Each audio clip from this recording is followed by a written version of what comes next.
바른미래당은 오는 2일 전당대회를 열고 당을 이끌어 나갈 한 명의 대표 그리고 세 분의 최고위원을 선출합니다. 차기 당 지도부의 과제가 큽니다. 6.13 지방선거 참패 위기를 극복하고 이 거대 양당 사이에서 제3당으로서의 존재감을 과시해야 합니다. 그리고 지지율도 회복해야 합니다. 또 다음 총선도 준비해야 합니다. 막중한 사명을 가지고 있는 새로운 지도부. 과연 누가 이 차기 당대표 그리고 최고위원에 적합할지 지금부터 90분 동안 6분의 후보를 모시고 자질과 비전을 검증해 보도록 하겠습니다. 네, 토론 진행에 앞서 후보들의 좌석 배치를 설명을 드리겠습니다. 기호순과는 다릅니다. 좌석 배치는 사전 추첨으로 결정이 됐고요. 발언 순서는 맨 왼쪽에 계시는 후보부터 가장 오른쪽에 계시는 후보 순으로 하겠습니다. 그리고 그 다음 코너는 왼쪽 두 번째 후보가 시작하는 식으로 순차적으로 이렇게 진행을 하도록 하겠습니다.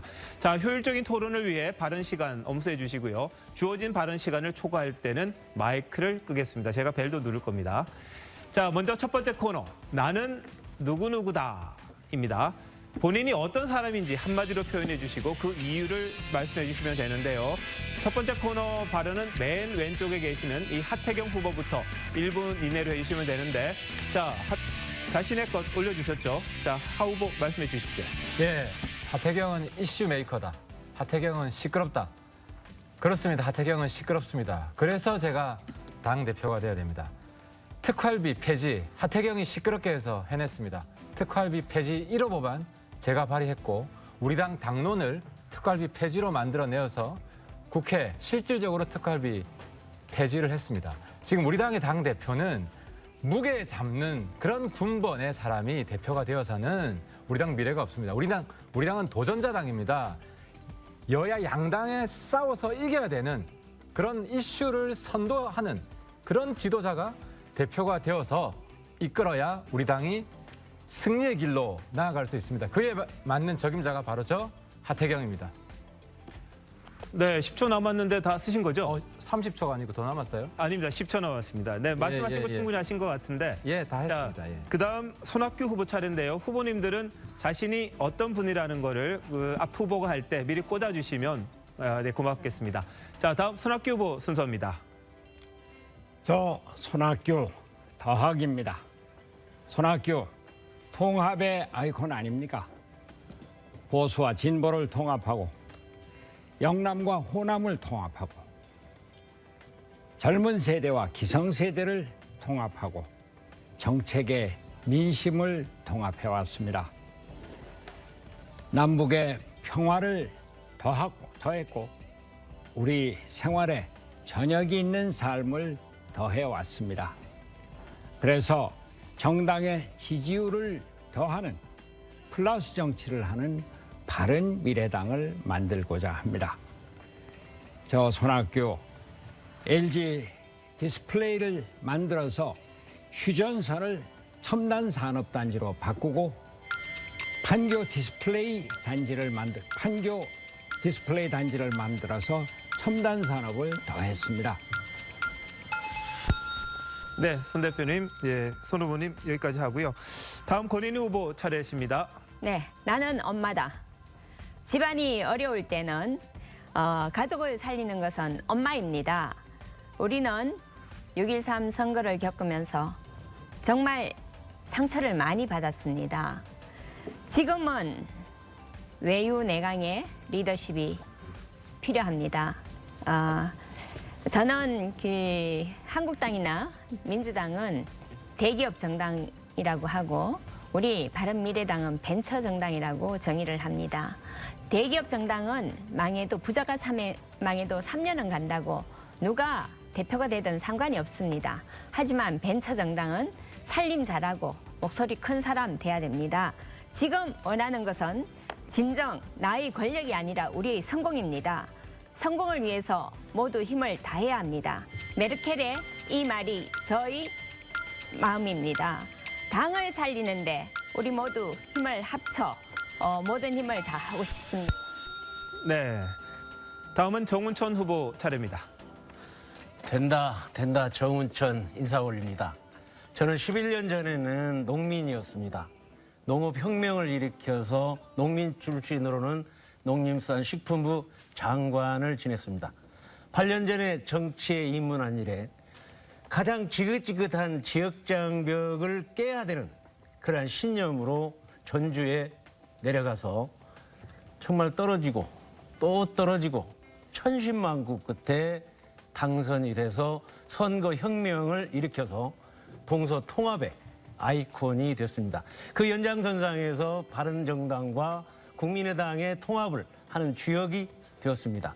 이제 바른미래당이 이제 물리적 결합과 더불어서 화학적 통합을 하는 그러한 가장 중요한 시점에서 통합의 아이콘인 정운천이가 당대표가 된다면 통합과 확실한 통합을 통해서 민생 실용정당으로 국민 속으로 달려. 다음은 김영환 후보 차례입니다. 6명의 후보 가운데 저만이 국민의당을 창당했습니다. 광야에서 안철수 후보와 같이 국민의당을 창당할 때 수도권 우선의 길을 버리고 왔습니다. 민주당으로 돌아가자고 하는 의원들을 막아서 무릎 꿇고 살기보다는 서서 죽기를 원한다는 그런 각오로 수도권에서 장렬하게 싸웠습니다. 새벽 3시까지 이겼습니다마는 399표 차로 낙선했습니다. 바른 정당과 통합이 이루어지고 난 뒤에 후보가 없는 경기도 선거에 저희 정치 생명을 걸고 당선 가능성이 없는 선거에서 선당후사했습니다.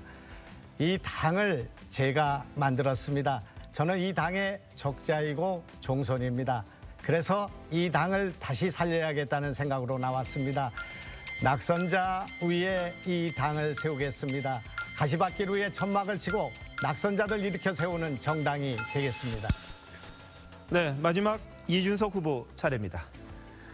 예, 이제 34살의 이준석입니다. 근데 저는 당당하게 이야기하겠습니다. 저는 개혁 보수의 길을 가고 있고 앞으로도 가겠습니다.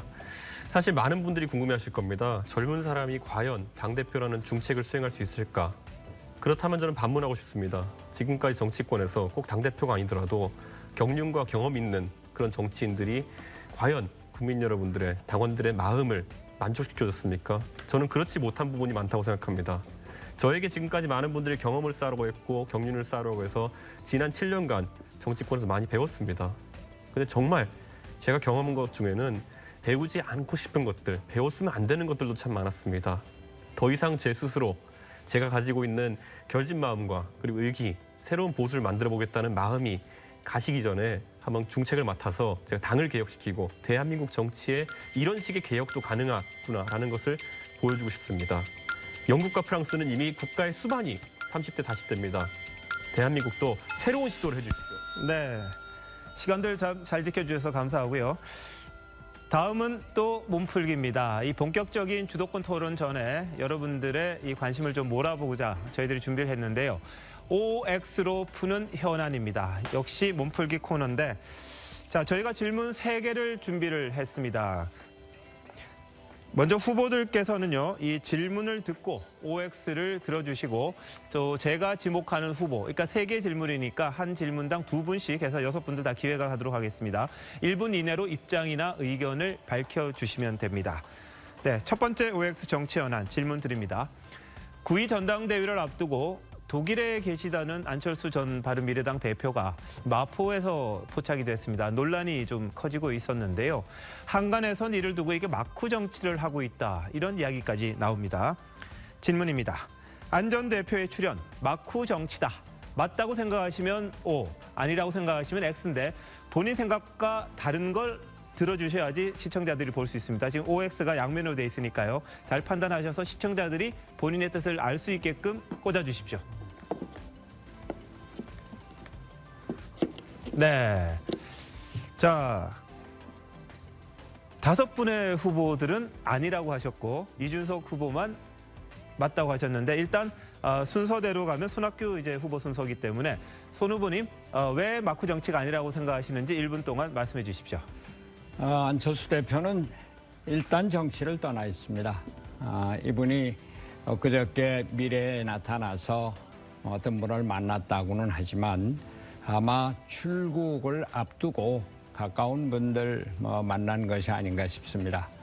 저는 안철수 후보를 지난 지방선거 후에 만나서 당신은 4차 산업혁명의 기수이니 당분간 한국을 떠나서 미국이나 독일 같은 데 가서 4차 산업혁명, 우리나라 미래 먹거리를 준비를 하는 게 좋겠다.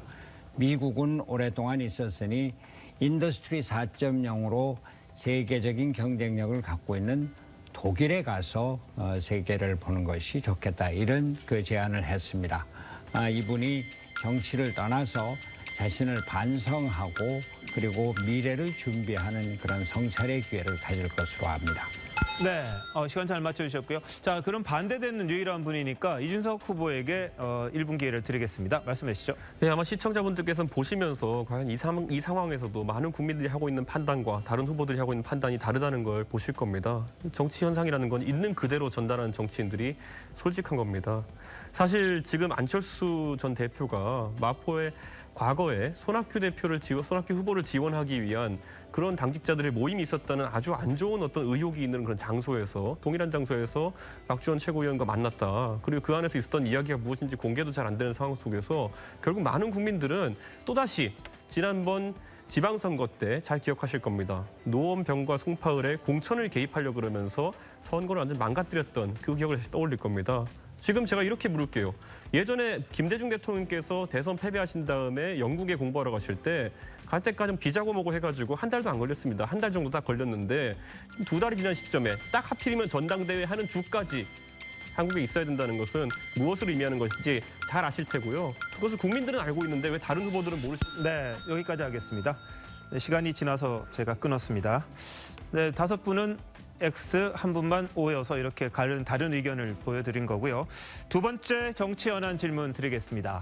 최근 제1야당에서는 통합보수야당 건설을 위한 야권 리모델링 이런 말이 나왔습니다.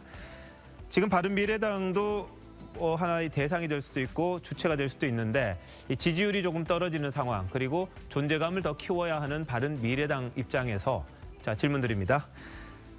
총선 전에 자유한국당과 통합해야 한다. 맞으면 O 아니면 X 해주십시오. 둘 다 아니면. 권은희 후보는 지금 그 가운데로 세울 수가 없으신 거죠? 네, 알겠습니다. 권은희 후보는 중간이라고 그랬으니까 일단 알겠습니다. 모두가 X라고 하셨으니까 일단 권은희 후보 순서니까 권은희 후보 이야기 들어보겠습니다. 1분간 말씀해 주십시오. 내리셔도 됩니다. 네. 지금 바로 이 야권 통합은 아무런 의미가 없는 것이고요. 두 당 지금 상태에서 해봤자 마이너스만 납니다. 그리고 총선 전에 그러면 어떻게 할 거냐.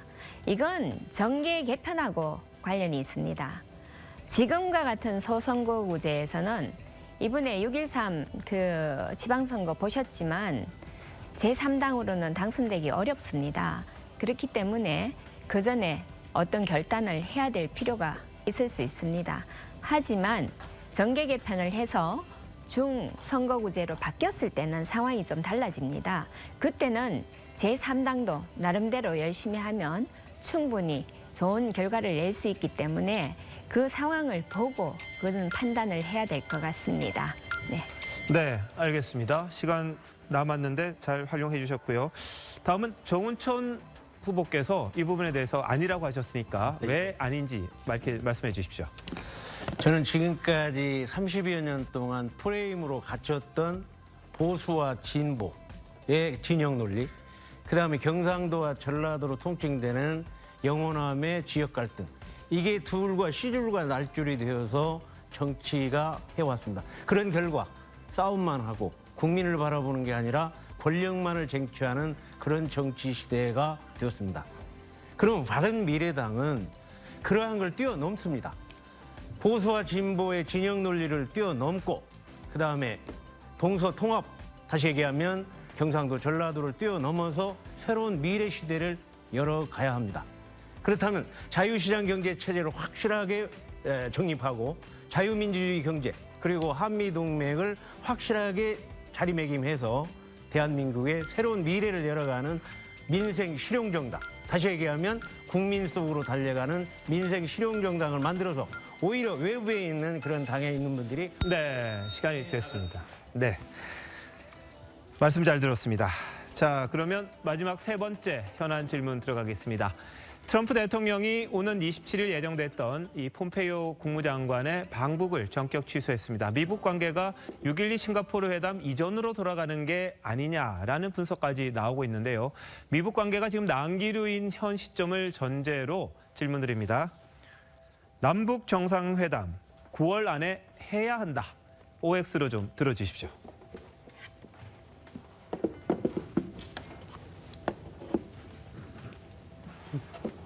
아니다. 김영환 후보님만 지금 오도 X도 아니라고 그러셨죠. 자, 그러면 잠시 기다리시고요. 하태경 후보께서 해야 한다는 근거를 말씀해 주시고 그다음에 김영환 후보에게 마지막 기회 드리겠습니다. 네. 약속을 했으면 지켜야 됩니다. 일단 남북이 9월에 하기로 약속을 했습니다. 네. 지켜야 되고 하지만 속도 조절은 좀 필요할 것으로 봅니다. 왜냐하면 북미 간의 핵 문제 진전이 없는 상태에서 남북 정상이 만나서 빈손 회담이 될 수도 있습니다.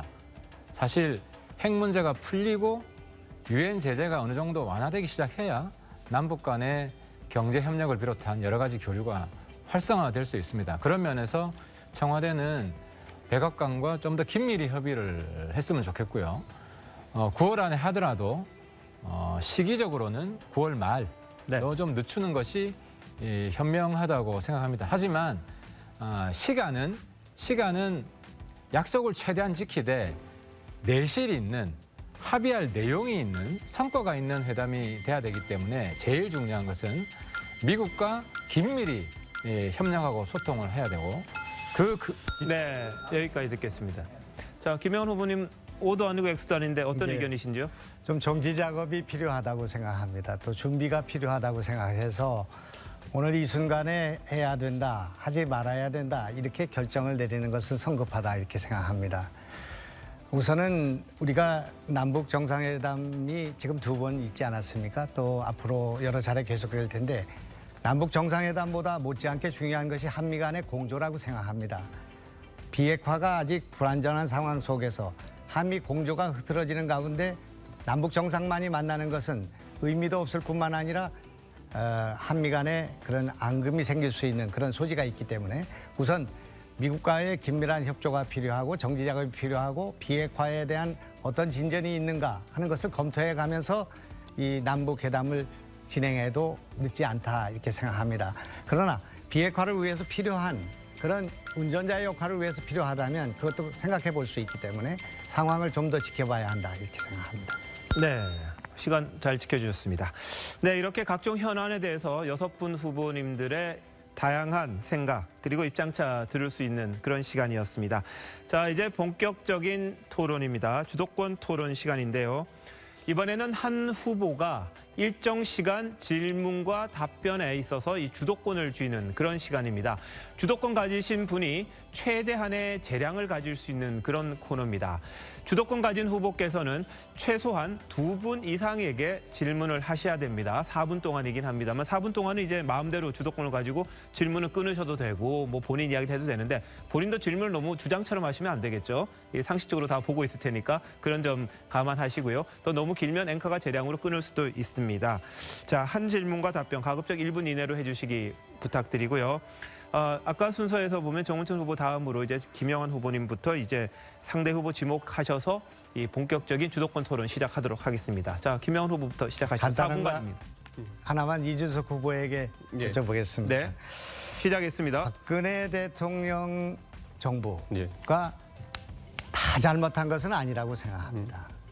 박근혜 정부가 잘한 것이 있다면 또 개선할 것이 있다면 한 가지만 지적해 주시면 고맙겠습니다. 적어도 저는 박근혜 정부에서 경제정책 관련해가지고 이번 정부처럼 혼란스럽게 가진 않았다. 실제로 노무현 정부 때 폭등시켰던 부동산 대책 같은 부동산가 같은 경우에도 알겠습니다. 박근혜 정부에서 안정시켰고 대학 등록금도 취소했던 것을 안정화시킨 공로가 알겠습니다. 있습니다. 예. 손학규 후보님께 여쭤보겠습니다. 저는 이 당이 살기 위해서는 야당성, 강한 야당이 돼야 된다. 그렇게 생각하고 있습니다. 그러기 위해서는 잘못된 정책, 또 약자를 위해서는 싸워야 된다. 그렇게 생각하고 있습니다. 손학규 대표님께서 2008년입니까? 통합민주당 당대표가 되신 거예요?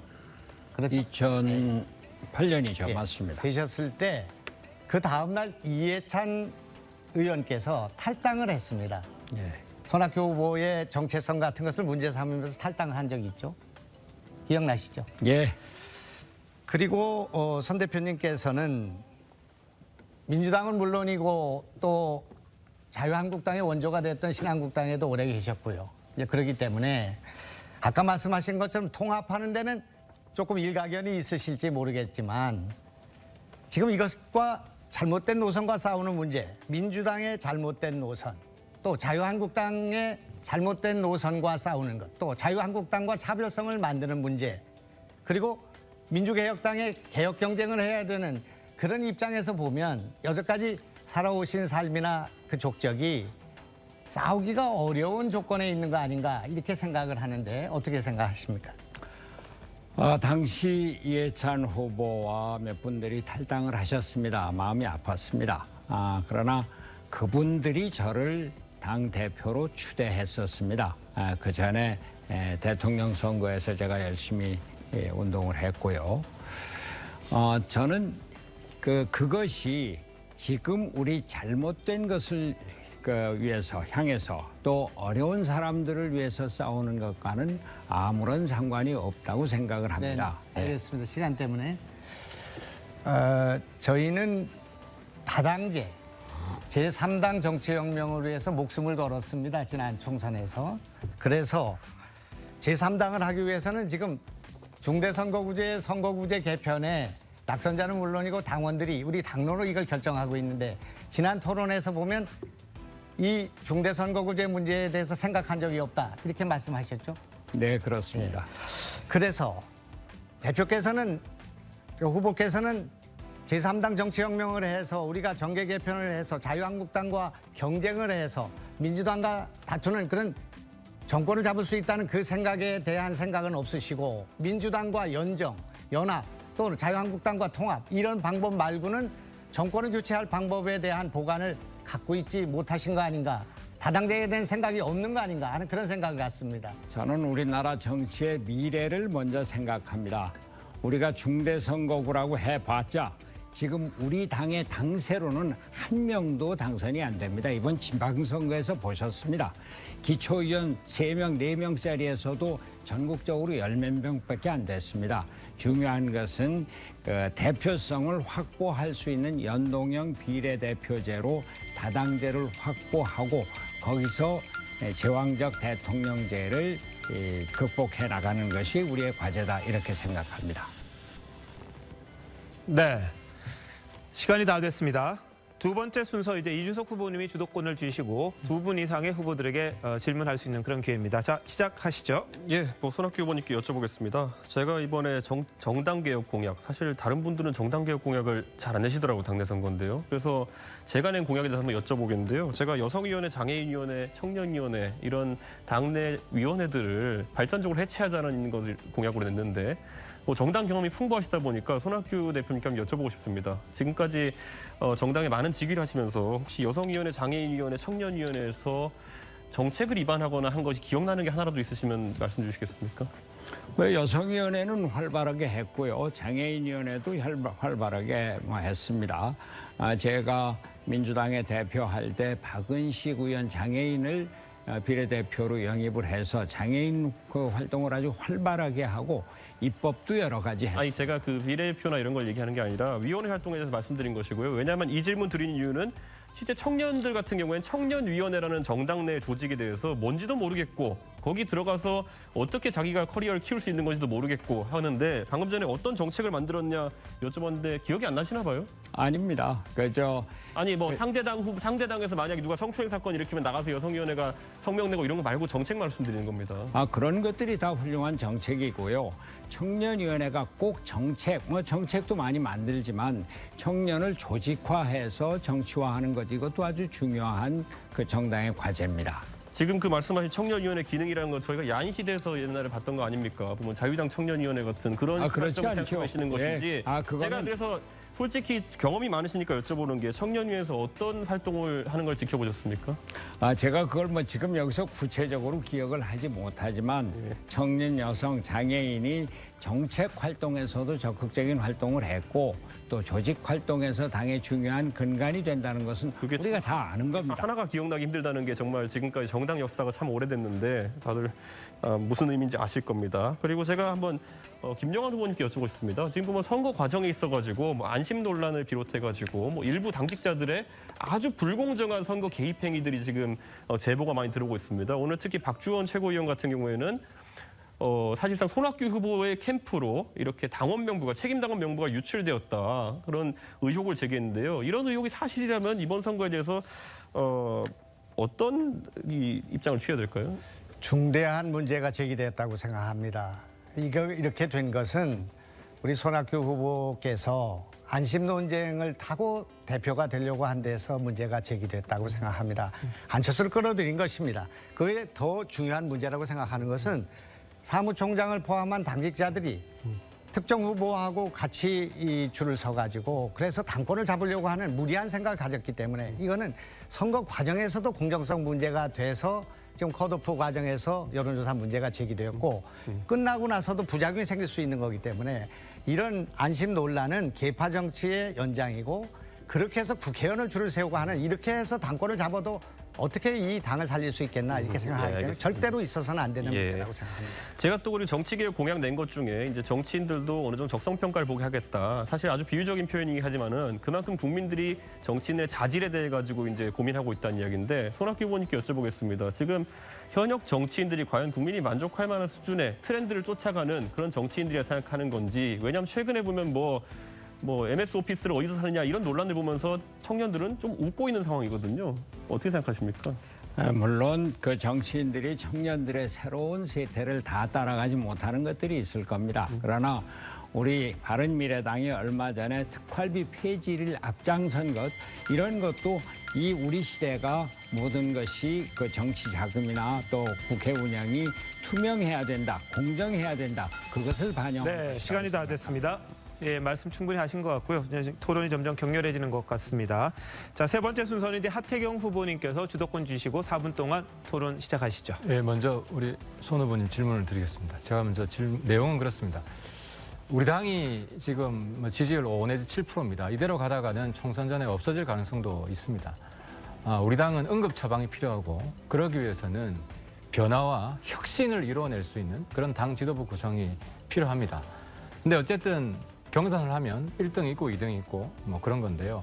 만약 손학규 대표, 하태경 최고위원 이런 조합이 되면 저는 만약 공명선거라는 전제 위에 지금 부정선거라는 이야기도 있어서 어쨌든 공명선거가 됐다는 전제하에 그럼 저는 손 대표님 잘 모시고 우리 당의 단합과 발전을 위해서 헌신을 할 겁니다. 근데 국민들은 손학규 대표, 하태경 최고보다는 하태경 대표, 손학규 최고가 되면 더욱더 큰 변화의 희망, 저 당이 역시 변했구나 이런 감동을 느낄 거라고 생각하는데요. 하태경 대표, 손학규 최고 이런 체제에서도 네, 1분이 지났습니다. 우리 지도부를 저를 열심히 도와주실 수 있습니까? 물론이죠. 그러나 하태경 최고께서 지금 잘못 생각하시는 게 여러 기자회견에서 하태경 대세다 그런데 그건 아닌 것 같고요. 우리 당의 당원들이 안정된 개혁을 통해서 또 우리 당의 통합을 통해서 우리 당의 미래를 이기는 정당으로 가자. 그래서 손학규가 대세다. 이런 것으로 저는 알고 있습니다. 누가 대세인지는 조금 있다 보면 며칠 있다 보면 알겠고요. 우리 정운천 후보님, 그 한미 FTA 광우병 때문에 정말 고생 엄청 많이 하셨죠. 네. 그죠? 그 당시 한미 FTA는 반드시 돼야 됐죠. 그렇습니다. 괴담, 광우병 괴담, 가짜뉴스 때문에 실제로 장관에서 물러나셨죠. 네. 여기서 제가 충격적인 사실 하나 공개하겠습니다. 그때 한미 FTA 저지에 앞장선 분이 바로 이 자리에 계십니다. 우리 손학규 후보님께서 한미 FTA 저지에 앞장섰는데요. 손 후보님, 정운천 후보님한테 미안하지 않습니까? 지금 시점에서는. 저한테 물으시는 겁니까? 두 분이 그때는 대척점에 계셨어요. 저한테도 답변 드릴 겁니다. 먼저 하세요. 그럼. 사실 딱 10년 됐습니다. 10년에 그 당시에 FTA를 하면 완전 경제가 미국에 종속될 것이다. 축산 농가가 쫄딱 망할 것이다. 광우병이 득실을 거릴 것이다. 수십만 수백만 명이 데모를 해서 제가 책임지고 물러났는데 지금 10년이 지난 오늘날 단 한 가지라도 있습니까? 오히려 트럼프가 손해났다고 FTA를 재협상하자고 합니다. 그래서 트럼프가 제 명예회복을 지켜주셨습니다. 지금 광우병 한 마리도 없죠. 그래서 그때 광우병 문제로 저 시청 앞 광장에 한 50명 정치인들이 데모를 계속하면서 나라를 흔들어 놨는데 그때 계신 분들은 지금 마음속으로 반성을 좀 해야 된다고 하는 생각은 제가 갖고 지금 손 후보 봐주시는 것 같은데요. 손 후보님이 한미 FTA 저지 투쟁에 앞장선 것을 이 자리에서 우리 정운천 전 장관님한테 사과 한 말씀 하시죠. 그 사과할 일이 아니고요. 제가 처음에 당 대표가 됐을 때 노무현 대통령이 제안한 한미 FTA를 통과를 시키자 당원들에게 당의 간부들에게 얘기를 했습니다. 노무현 대통령과 가까웠던 국회의원들이 지금은 안 됩니다. 그랬어요. 근데 이명박 대통령이 취임하자마자 미국에 가서 미국한테 잘 보이려고 했는지 모르지만 뭐 소고기 협상을 아주 형편없이 해왔어요. 그것이 발단이 돼서 그것이 광우병으로 번지고 한미 FTA 반대로 번졌던 거. 이명박 FTA는 잘못된 것이고 노무현 FTA는 맞는 거였다. 정운천 후보님 한 말씀 하시죠. 이제 정운천 후보님이 옛날에 잘못했다고 말씀하시는데 한 말씀 하셔야죠. 빨리 하세요. 정말 모든 책임을 물러났고 이따 주도권 토론에서 한 말씀을 꼭 드리겠습니다. 저희 끝나가고 있습니다. 네, 시간이 다 됐습니다.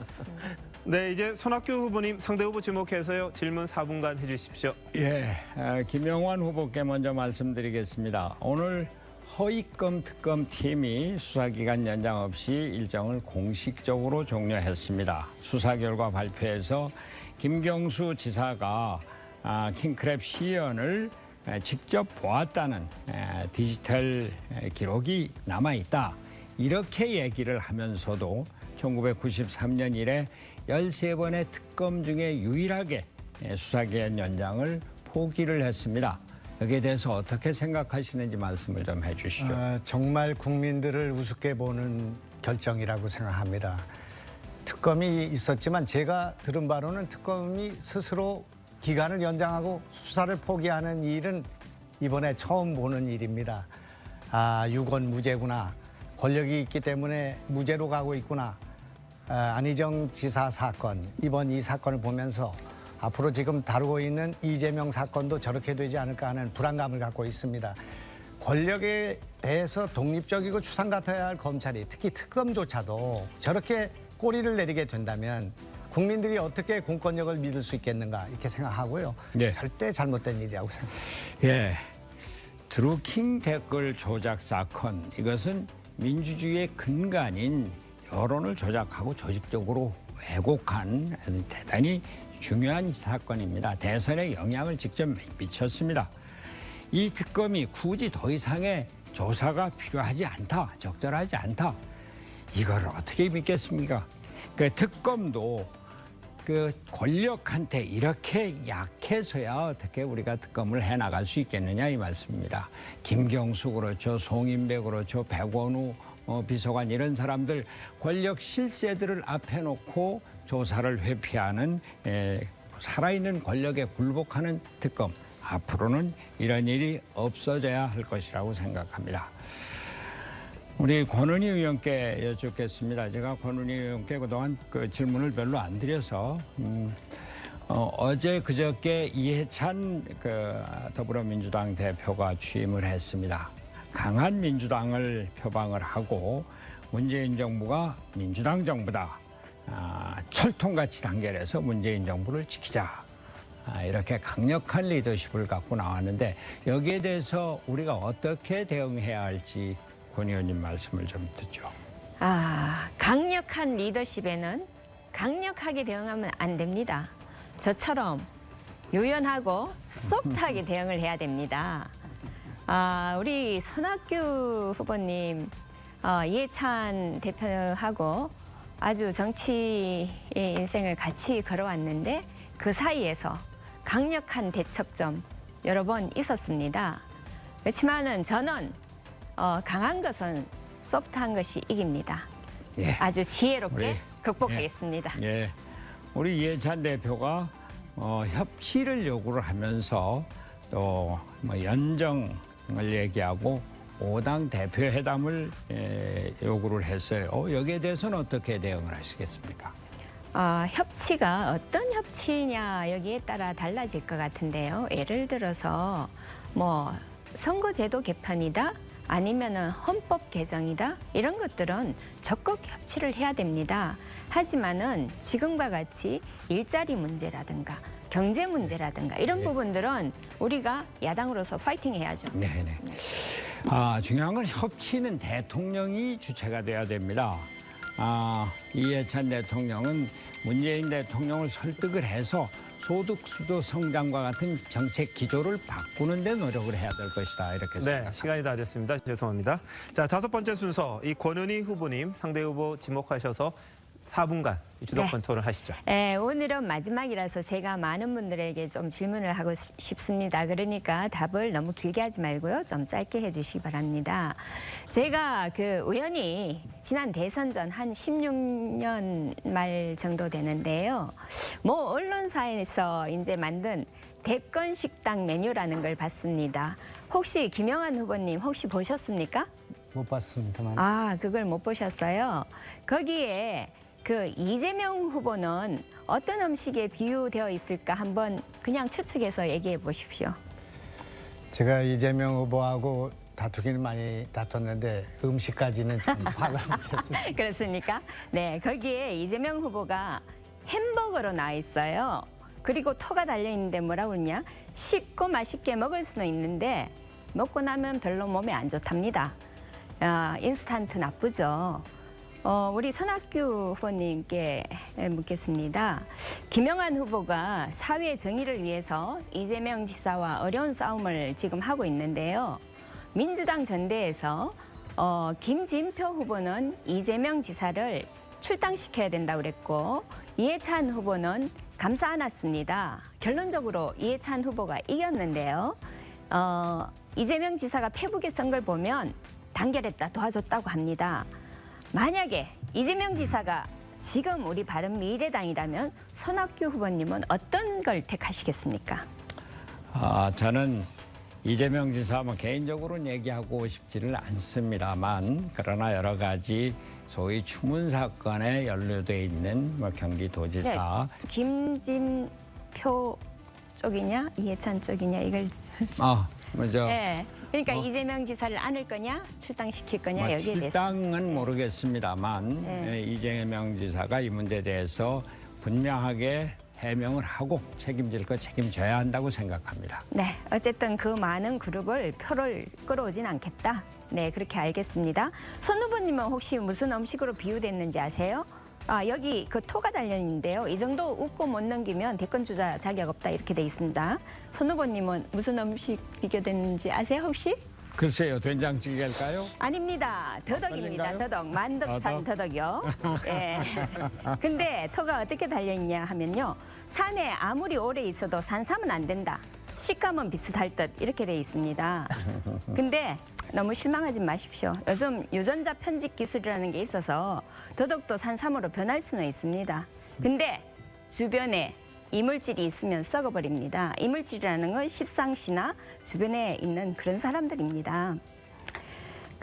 우리 이준석 후보 집권하면 극우 보수 세력 철저하게 괴멸시키고 쭉 장기 집권해야 된다. 이해찬 대표가 이전에 한 얘기입니다. 이제 권력을 잡았으니까 어떻게 할 건지 궁금한데 뭐라고 말해주고 싶습니까? 과거 한나라당의 최전성기는 결국 이해찬 후보가 총리할 때였으니까요. 앞으로 또 이제 보수 세력 입장에서는 상당히 또 국민들 입장에서 바라보기에는 이해찬 대표와의 대립을 보면서 또 균형이 잡히지 않을까 이런 생각하게 됩니다. 아주 한마디 딱 해주고 싶은 거 없어요? 잘 됐죠 뭐. 자, 그러면 조금 남았는데요. 김분솔 씨가 고소하겠다는데요. 김영환 후보님 도와준 줄 알고 있는데 뭐가 잘못된 모양인데 그냥 핵심만 얘기해 주십시오. 근데 무슨 그분께 죄송한 마음도 있고요. 또 한때는 저에게 굉장히 고마움을 표시도 했고 또 한편은 좀 억울하고 답답한 마음도 표시하고 있기 때문에 제가 진실을 밝히기 위해서 감수해야 될 몫이다 그렇게 생각하고 있습니다. 네. 네, 죄송합니다. 시간이 다 됐습니다. 자, 오래 기다리셨습니다. 마지막으로 정운천 후보께서 예. 4분 주도 토론 하시죠. 저희가 이번 전당대회에 8번의 지금 토론회를 거치면서 제가 좀 아쉬웠던 것은 우리가 전당대회는 우리 바른미래당을 축제로 가야 되는데 서로 좀 분열상이 보이고 서로 공격하고 그래서 저는 이제 동서통합의 아이콘이고 또 하나는 지금까지 제가 모든 말과 행동을 함께하는 실천하는 그러한 진정성을 가지고 평생을 살아왔기 때문에 이번 토론회 하면서 좀 그러한 진정성을 갖는 토론회가 됐더라면 하는 것이 좀 아쉽습니다.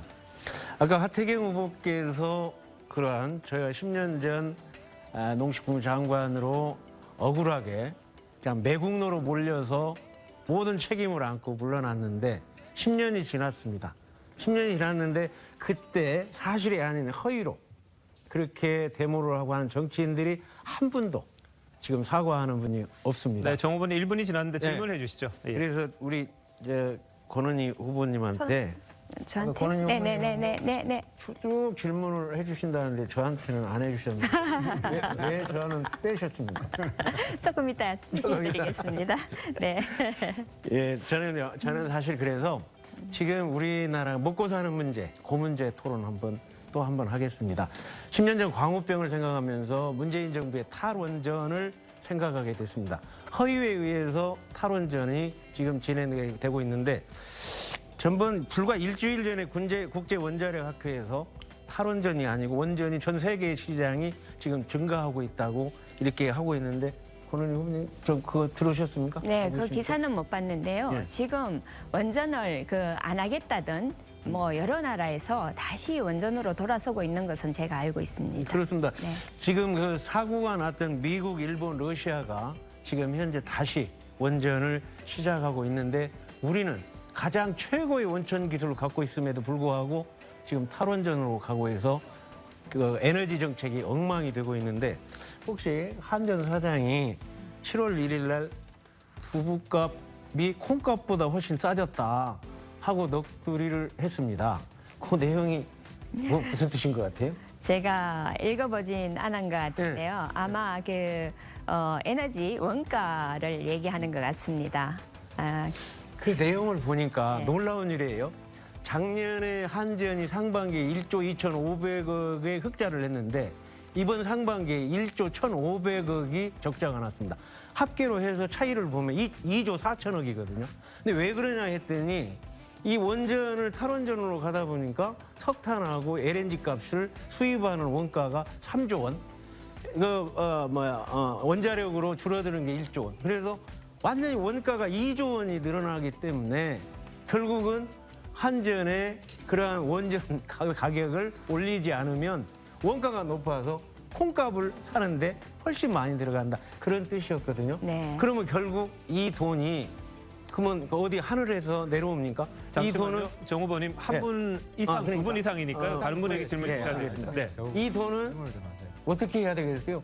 전기세 올려야 될 거 아니겠어요? 올라가겠죠. 근데 네. 네. 차한자부 장관은 전기세 안 올린다고 계속 하거든요. 언젠가는 올라가겠어. 이게 말이 안 되는 거 아니겠습니까? 그러니까 지금 이렇게 엇박자 정책을 계속 하고 있어요.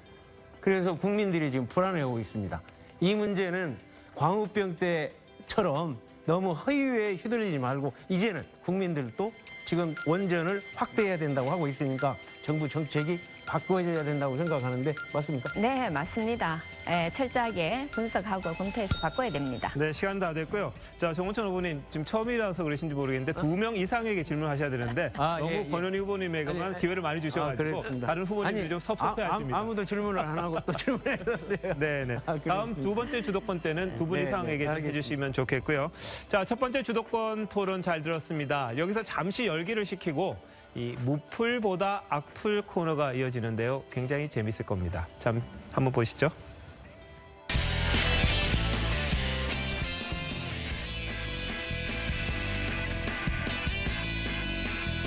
네, 이번 순서는 각 후보에 대한 일반 네티즌들의 이 부정적인 생각, 이 단점, 뭐 좋지 않은 이미지 이런 글들이 달린 걸 좀 몇 가지 저희가 선별을 해봤습니다. 뭐 마음이 아프실지도 모르겠습니다. 여기에 대해서 후보님들은 어떻게 생각하시는지 저희들이 한번 들어보는 시간입니다. 발언 시간은 30초 드리는데요. 자, 첫 순서는 이준석 후보님부터 시작이 발언 됩니다. 시간 1분이죠? 아니요, 30초를 좀 줄였습니다. 시간 관계상. 네, 짧게 그 본인의 생각을 이야기해 주시면 됩니다. 자, 이준석 후보님, 악플이 이런 겁니다. 어린 것이 벌써부터 뭐 이런 식의 이야기부터요. 죄송합니다. 박근혜에게 빛이 난다던 이준석 씨 아닙니까? 안철수한테도 빛이 납니까? 와, 뭐 이런 것도 있고요. 거기에 대해서 한번 말씀해 주시죠. 먼저 두 번째 그 악플을 보면요. 사실 정치를 잘 모르시는 분 같아요. 저는 박근혜 대통령한테 빛이 난다고 표현한 적이 없고요. 그리고 항상 비판적인 입장을 많이 견지했기 때문에 오히려 애국 보수하시는 분들이 별로 안 좋아합니다. 그 당시부터. 그리고 안철수 후보와 제가 어떤 관계인지 아신다면 저런 댓글 잘 못 하시는데요. 이게 사실 이만큼 정치에 대해 가지고 국민들이 냉소적으로 보고 있다는 것을 의미한다. 저는 이렇게 생각하고요. 앞으로 정치하는 사람들 잘해야죠. 그리고 싸가지 없다는 표현은 어떻게 젊은 사람 극복하기 참 힘듭니다. 자기 주장을 얘기하면은 항상 뭐 내용에 대한 반박이 없으면은 그렇게 이제 지적하시기 때문에 제가 잘 감내하겠습니다. 네. 네, 이렇게 해주시면 됩니다. 이준석 후보가 시간 잘 지켜주셨고요. 다음은 하태경 후보로 넘어갑니다. 하태경 후보에게는 어떤 악플이 있을까요? 아, 제2의 홍준표다. 당정만 비밤이당 아니냐? 이 그냥 독자 노선이죠. 일단 던지고 보는 분이다. 뭐 이런 식의 이야기가 나왔는데, 자, 이야기해 주시죠. 그 제2의 홍준표다. 제가 홍준표를 사실 몰아내는데 일조를 했죠. 그래서 그다음 두 번째는 저도 막말을 홍준표 대표처럼 막 한다는 의미인지 잘 모르겠는데요. 제가 핵심을 찔러서 이야기하는 건 홍준표 대표랑 뭐 유사성이 있을지 모르겠지만 저는 홍준표 대표처럼 그렇게 막말을 하지 않았고 그렇게 비판을 들어본 적도 별로 없고요. 독자 노선이다. 제가 대표가 되어서 제 노선이 우리 당의 대표 노선이 되게 하겠다. 그래서 이번에 심판을 네, 알겠습니다. 자, 다음 손학규 후보님에 대한 대표적인 글들입니다. 어떤 건지 볼까요? 전형적인 20세기형 엘리트다. 강진 토굴에 너무 오래 계신 것 아니냐? 아직도 현역이신가요? 뭐 이런 취지입니다. 자, 말씀해 주시죠. 예, 뭐 아직도 현역이다. 참 제가 정치를 은퇴했었습니다. 그러나 제왕적 대통령 이건 도저히 안 되겠다 이렇게 나왔는데 사실 이번에 당 대표 나올 때도 많이 주저했습니다. 내가 꼭 나서야 되는가. 그러나 바른미래당 이 희망이 있는 바른미래당을 살려야 되겠다. 그래서 우리 정치의 야당의 새로운 구도를 만들어야 되겠다 이랬습니다. 죄송합니다. 예. 다음은 권은희 후보님에 대한 겁니다. 어떤 글이 있나 한번 볼까요? 가짜 권은희네 낚였네. 뭐 이런 말이 있고요. 전 권은희가 출마하든 현 권은희가 출마하든 둘 다 관심 없다.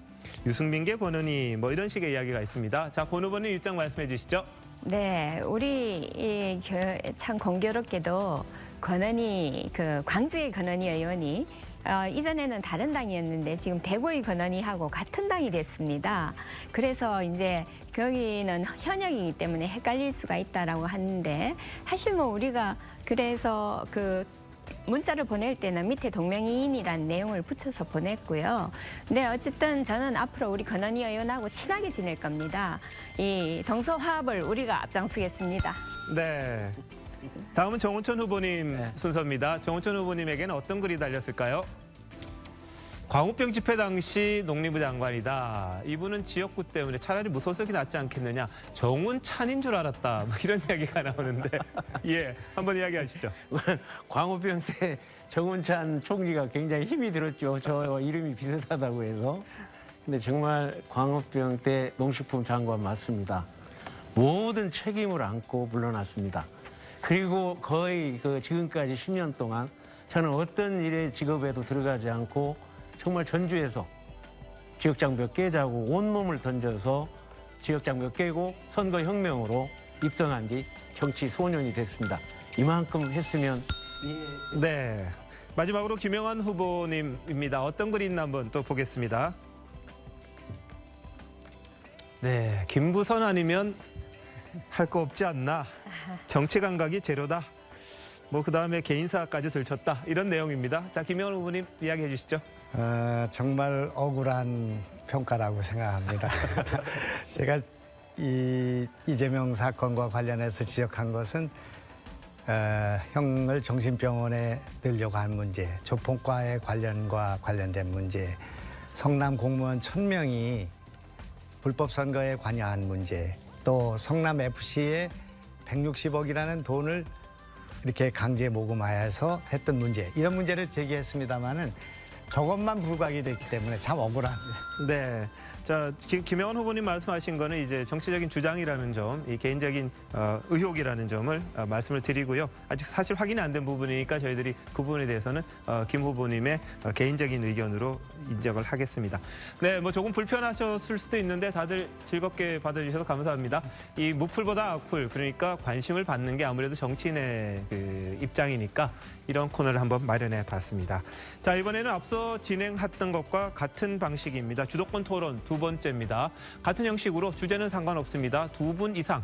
정운천 후보님 2분 이상을 해주셔야 됩니다. 예. 2분 이상을 지목을 하셔서 이번에는 3분 동안의 시간을 드리도록 하겠습니다. 질문과 답변 아까처럼 가급적 1분 이내로 짧게 해주시죠.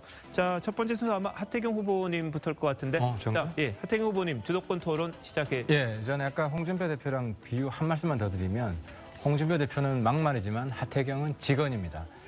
그리고 한미 FTA 개방 경제 대한민국에서 한미 FTA를 결사저지하겠다는 것은 저는 상식 있는 정치인의 태도가 아니고 저는 손 후보님이 오늘 정운천 전 장관님에게 사과드려야 된다고 생각을 하고요. 한 말씀만 더 드리면은 손 후보님께서 이기는 리더십, 승리하는, 그렇습니다. 우리는 지금 이겨야 됩니다. 도전자 정당인데 실제 손 후보님 2007년 한나라당 탈당한 이후로 별로 이겨본 적이 없어요. 제가 보니까. 예. 대통령 선거 3번 나가서 다 네, 후보가 네, 안 예. 되시고. 그리고 근데 저는 가장 최근 좀 전에 홍준표 대표에게 나왔지만 승부에서 일단 홍준표 대표가 패배를 했습니다. 저는 싸우면 확실하게 싸웁니다. 우리 당은 용기 있게 싸우는 사람이 필요한데 물론 우리 손 후보님께서 또 지라는 법은 없지만 뭔가 좀 확실하게 싸울 것 같지는 않고 무게 잡고 애매하고 있을 것 같은 그런 느낌이 드는데요. 과연 지금 이 시점에서 황골탈퇴해서 다시 승리하는 대표가 될 수 있겠습니까? 저는 제가 대통령 후보 3번 나와서 본선에도 못 간 그런 실패의 아픈 경험이 있습니다. 그러나 민주당의 대표를 하면서 통합을 했고 또 2차로 그 선거에서 당대표가 돼서 또 야권 대통합을 했습니다. 그것으로 지금 물론 다른 당에 가 있습니다만 야당 집권의 발판을 만들었습니다. 저 자신을 버리고 희생을 하면서 당을 위하고 또 민족과 국민을 위하는 이런 마음의 자세는 제가 자부를 합니다. 이것도 제가 지난번에 비판했는데 지금 이해찬 친노 패권 세력이 야당 들어오는 것을 도와주고 야당 집권에 지금 문재인 집권의 기반을 만들어 주신 것을 저는 자랑스럽게 얘기하는 건 좀 어폐인 것 같고 시간이 없어서 예. 이 질문은 우리 권은희 후보한테 할게요. 저 광주에서 토론할 때 네. 제가 이 손 후보님께 북한의 핵 보유국 인정을 하자 하니까 전쟁 날 것 같아서 그랬다. 이건 원칙 없는 정치 아닙니까? 전쟁 날 각오로 이렇게 으르렁거렸기 때문에 북한이 비핵화 협상이 나왔고 결국 비핵화 합의를 하지 않았습니까? 근데 손 후보님 끝내 철회할 수 없다고 했었어요. 작년 가을에 북한 핵 보유국 인정하자는 발언. 이 부분은 이거 용서할 수 있습니까? 저는 용인이 안 됩니다. 어떻게 북한 핵 보유국 예, 그 부분은 대답. 네, 용서라고 말하기는 그렇지만 정치인은 용서란 단어는 철학 네. 용인. 자기 소신이 있어야 됩니다. 상황이 그렇다고 이렇게 하고 또 상황이 변했다고 저렇게 하고 이렇게 하면 네, 안 되죠. 시간이 다 됐습니다. 네. 예, 다음 손학규 후보님 토론 시작해 주십시오. 자. 3분입니다. 저한테 질문하시지 왜 권은희 의원한테 질문을 하세요? 하태경 의원이 전쟁을 겪어보지 않으셨죠. 저는 어려서 전쟁을 겪었습니다. 피난을 2번이나 갔고 실종이 되고 우리 형은 한동안 실종이 됐었던 그런 아픔이 있습니다. 전쟁이 나면 우리 남북한 완전히 망합니다. 그걸 어떻게 좀 피해볼까 하는 궁여지책이 인도와 같이 공식적으로 핵 보유국으로 인정을 하는 것이 아니라 그냥 그 모른 척하면서 평화협정으로 나가고 상생 발전 교류 협력으로 나가자 그런 생각이었다는 말씀을 드립니다. 그러니까 인도 작년 그 파키스탄처럼 시절에 인정하잖아요. 제가 지금 묻지 않았습니다. 작년 그때 얼마나 전쟁의 위협이 컸는지 매일 괌에서 B1B가 날라오고 뭐 그랬었던 기억을 하실 겁니다. 자, 정운천 위원께 여쭤보겠습니다. 어제 광주에서 방송 토론한 뒤에 아침밥 혹시 아침밥 드셨어요? 예, 먹었습니다. 근데 제가 거기 창평국밥이라고 아주 유명한 집이 있다고 그래서 갔는데 문을 닫았어요. 그 동네 아침밥집들이 전부 다 닫았습니다.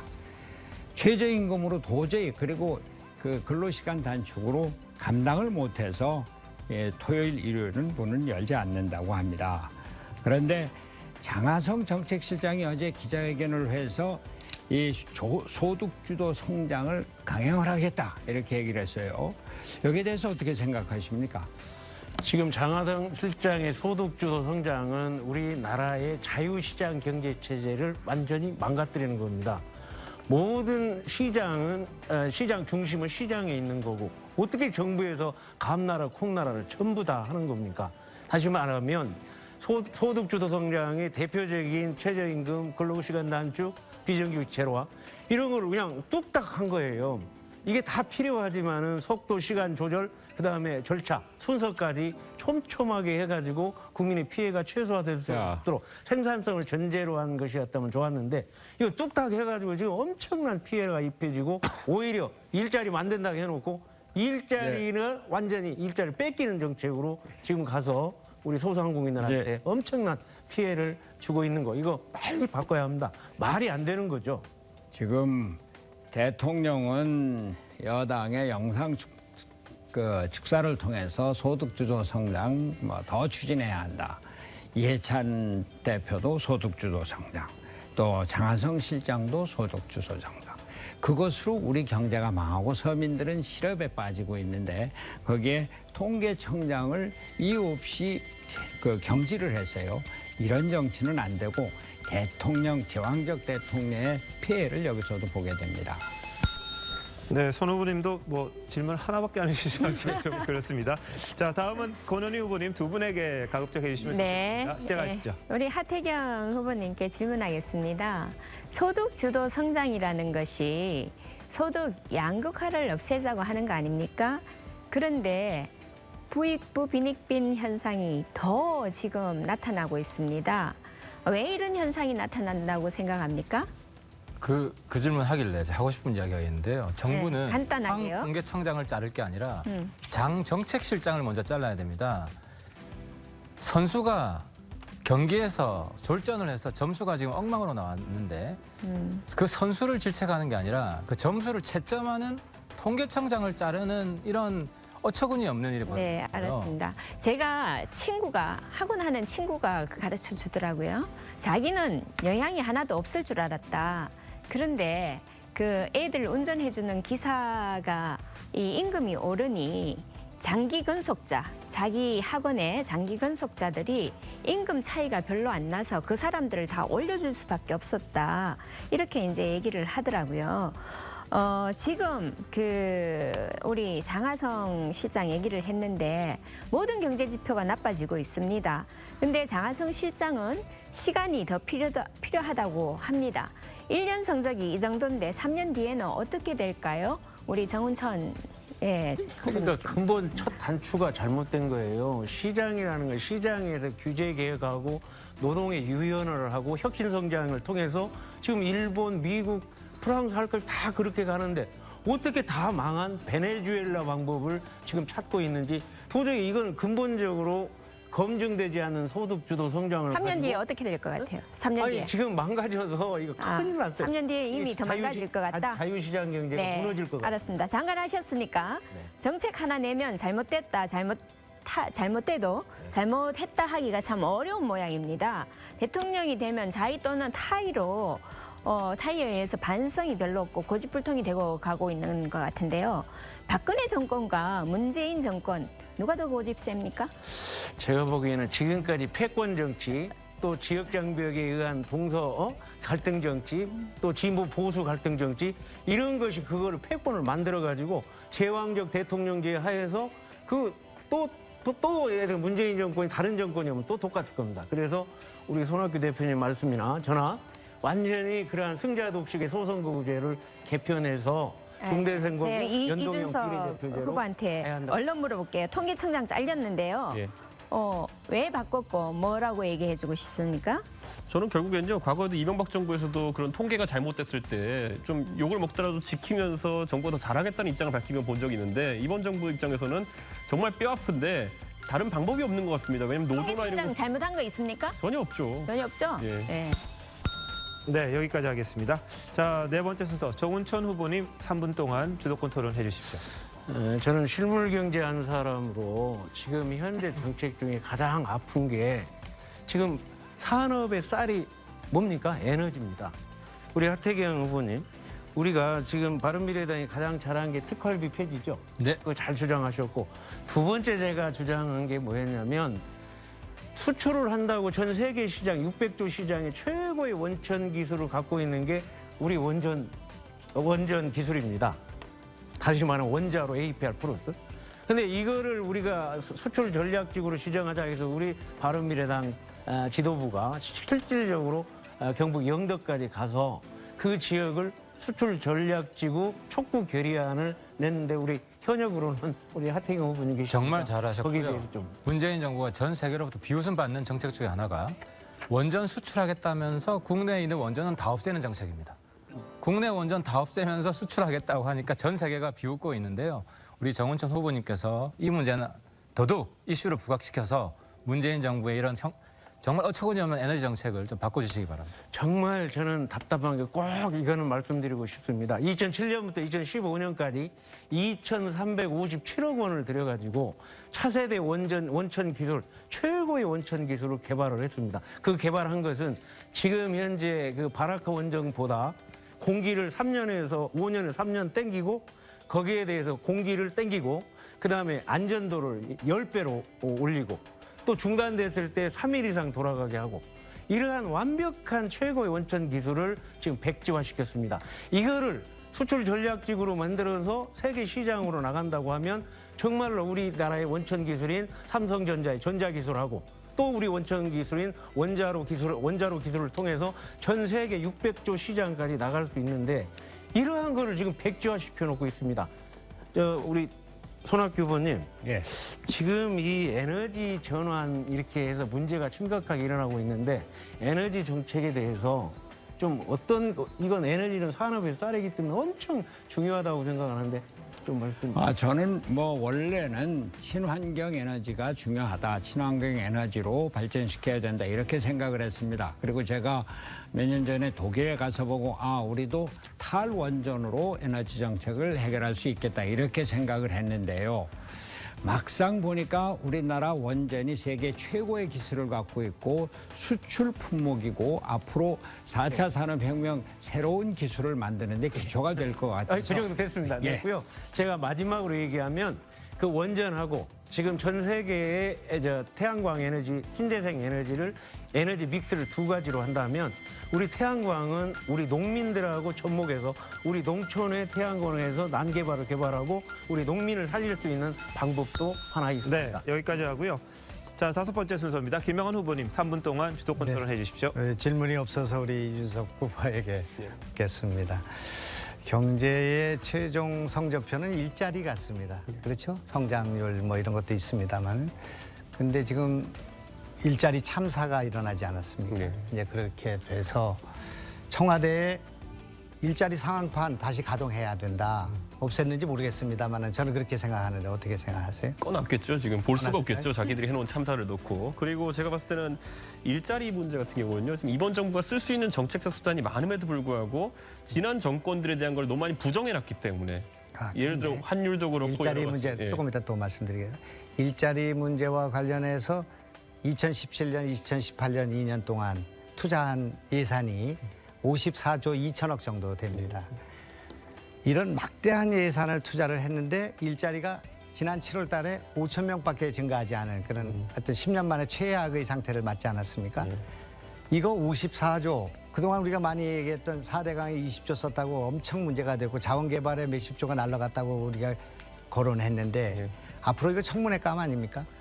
4대강은 댐이라도 남았죠. 그러니까 보라도 남았겠지만 지금 과연 그 50조 가까운 비용이 어디에 누구 입으로 들어갔는지도 국민들이 참 관심이 많을 겁니다. 보통 일자리라는 건 무형의 어쨌든 결과물이기 때문에 굉장히 이 과정 그런데, 속에서 예. 의혹을 받을 만한 일이 많을 겁니다. 이거는 정말 앞으로 부메랑이 돼서 적폐청산의 또 내용이 돼서 오늘이 내일의 적폐가 되는 일이 발생할 것이다. 저는 그렇게 생각하고 있습니다.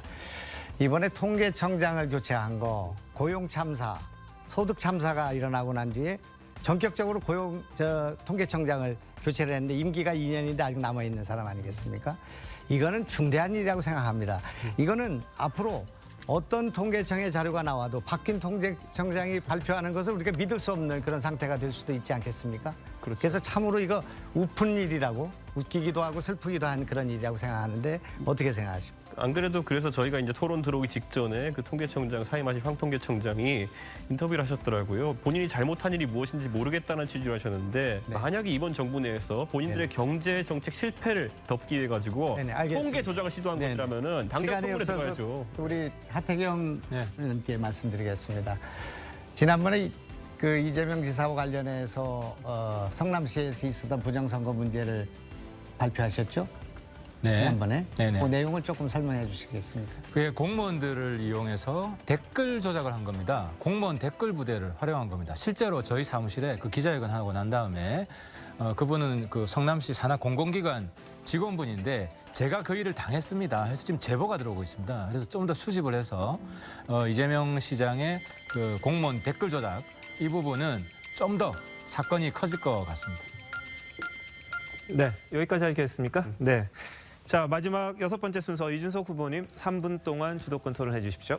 예, 저는 참 바른미래당이 당명이 바른과 미래가 합쳐져가지고 참 미래지향적인 그런 이름이라고 생각하는데 우리가 당을 만들고 바라보는 가치들 그리고 주장하는 가치들을 보면은 과거 정당 구도가 달라진 게 별로 없습니다. 물론 동서화합 같은 가치 중요하지만은 과연 이것이 새로운 아젠다인가? 지난 한 몇 개월 동안 국민들이 목도한 거는 영남과 호남을 결합시켜놨더니만은 진짜 제대로 싸우는구나 아마 이런 모습을 보셨을 겁니다. 그래서 저는 새로운 이슈들이 발굴되어야 된다 이런 생각하는데 최근에 젊은 세대에 관심 갖는 이슈 중에 하나로 젠더 문제가 있습니다. 그래서 저는 이런 문제 지금 보면은 영호남 갈등보다요 남녀 갈등이 심해져가지고 온라인 상가 보면 서로 뭐 엄청난 범죄 모의까지 있고 이래서 안타까운데 바른미래당의 신용현 대변인이 해화역에 있었던 남성 혐오 시위를 사실상 옹호한 것 때문에 저희가 지방선거에서 큰 곤욕을 치르게 됐습니다. 혹시 손학규 후보께서는 최근에 젠더 이슈에 대해 가지고 페미니스트 운동에 대해 가지고 어떤 입장을 견지하고 계신지 알고 싶습니다. 저는 우리 그 여성의 그 선택 권력 이것은 대단히 중요한 가장 기본적인 인권의 문제라고 생각을 합니다. 미투 운동이 단순히 내가 뭘 당했다 이런 것이 아니라 여성의 기본적인 인간으로서의 권리를 지켜야 된다고 하는 그런 그 차원에서 짧게 최근에 존중돼야 페미니스트 합니다. 운동에 대해서 답변을 좀 해주십시오. 네? 최근에 페미니스트 운동에 대해서 해화역 시위라든지 이런 것들에 대해서 좀 말씀 주십시오. 해화역 시위는 뭐 충분히 받아들일 수 있는 것이고요. 다만 그 젠더 운동이 젠더 차별, 그 젠더의 어떤 적대성을 강화하는 것으로 나가는 것은 아니, 곤란하지 제가 잠깐 않습니다. 그게 혹시 사건이 어떤 시위인지 모르셔서 그러는 것 같은데 문재인 대통령이 남성이기 때문에 뛰어내려서 자살하라고 이렇게 주장하는 시위인데 그걸 이해할 수 있다고 지금 하셨습니까? 저는 뭐 그것까지는 잘 뭐 모르겠습니다. 그 내용 파악까지는 안 되신 것 같고요. 네네. 예, 저는 그리고 또 한번 여쭤보고 싶은 게 손학규 후보께 박주원 최고위원이 오늘 기자회견을 자청해서 하면서 손학규 캠프의 당원 명부가 4만 명어치가 유출되었다. 그리고 그것은 선관위원 또는 뭐 당내 인사들이 했다는 식으로 이제 언급을 하셨어요. 근데 손학규 후보께서 버릇처럼 말씀하시는 게 천하의 손학규라는 표현을 많이 쓰시는데 천하의 손학규 캠프에서 이런 일이 발생했다 그러면은 내부 손학규가 그런 일을 하겠습니까? 그러니까 그리고 제가 여쭤보고 싶은 거는 만약에 그런 일이 있었다고 한다면은 후보 사퇴하시겠습니까? 후보 사퇴 이런 얘기는 하지 마시고요. 아니 그러니까 책임을 지시겠다는 의지가 있습니까? 아니 근데 그건 지금 여기서 쟁점화해서 무슨 싸움을 걸라고 하지 마시고 앞으로 사실관계를 명확히 한 뒤에 할 이야기죠. 만약에 그럼 선관위원이 만약에 얘기를 하지 마세요. 자꾸 만약 그러는데요. 예. 우리가 지금 예, 김영원 후보님 객관적인 어떻게 사실을 생각하십니까? 갖고 얘기를 해야죠. 그것이 만약 사전 유출됐다면 심각한 문제라고. 예. 네, 여기까지 예, 하시겠습니까? 알겠습니다. 네. 주도권 토론 잘 들었습니다. 갈수록 열기가 돼가는데 시간이 아까 없어서 참 아쉽습니다요. 자, 바른미래당 당대표 후보 토론 이제 마지막 순서입니다. 토론하시면서 미처 못다한 이야기, 후보로서 꼭 하고 싶은 말씀을 마무리 발언을 통해서 해주시면 되겠습니다. 후보당 30초씩 드릴 텐데요. 자, 손학규 후보님 순서입니다. 30초 시작하시죠. 내일부터 투표입니다. 저 손학규에게 표를 주십시오. 소위 대세론에 미적미적 밀리다가 손학규 그냥 되겠지. 그러면 손학규 안 됩니다. 우리 당이 자칫 깨질 수가 있습니다. 우리 당을 하나로 통합하고 또 개혁해서 이기는 정당 만들겠습니다. 우리 당 바른미래당의 가치를 소중히 여겨서 우리나라 한국 정치의 새로운 길을 열어가겠습니다. 네, 여기까지 하겠습니다. 다음 권은희 후보님 30초입니다. 네, 바른미래당은 동서화합의 가치를 가진 정당입니다. 저 권한희가 대표가 되면 소통과 화합으로 강한 야당을 만들겠습니다. 원외 상임위를 운영하여 정책 정당이 되겠습니다. 시대 정신에 맞는 벤처 정당을 만들겠습니다.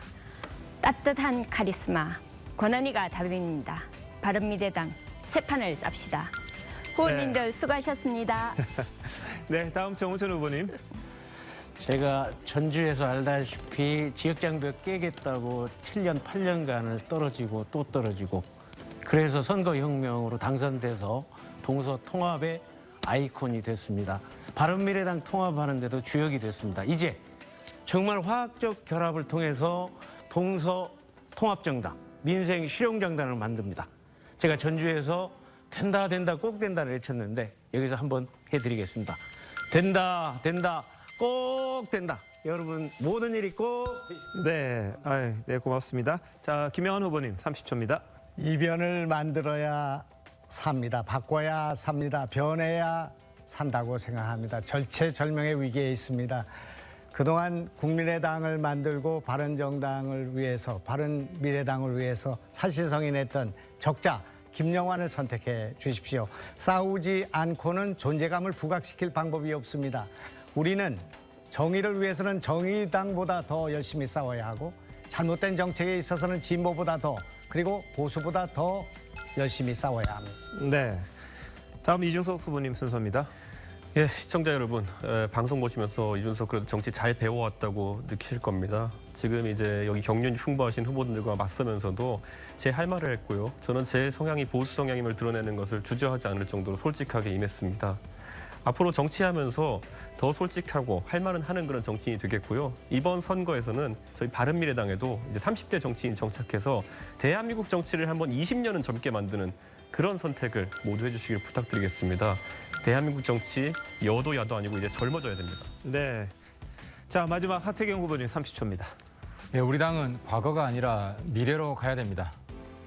이번 전당대회에서는 손 잡고 하하 웃으며 미래로 함께 갑시다.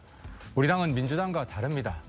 안정감 있는 올드보이가 필요한 정당이 아닙니다. 우리 당은 처절한 변화와 개혁이 필요한 정당입니다. 그러기 위해서는 용기 있고 근성 있고 이슈를 선도할 수 있는 저 같은 젊은 후보가 당대표가 되어야 됩니다. 하태경 대표, 손학규 최고, 이 조합이 우리 당을 살립니다. 네, 말씀 잘 들었습니다. 네, 6분 후보님 마지막 말씀 잘 들었습니다.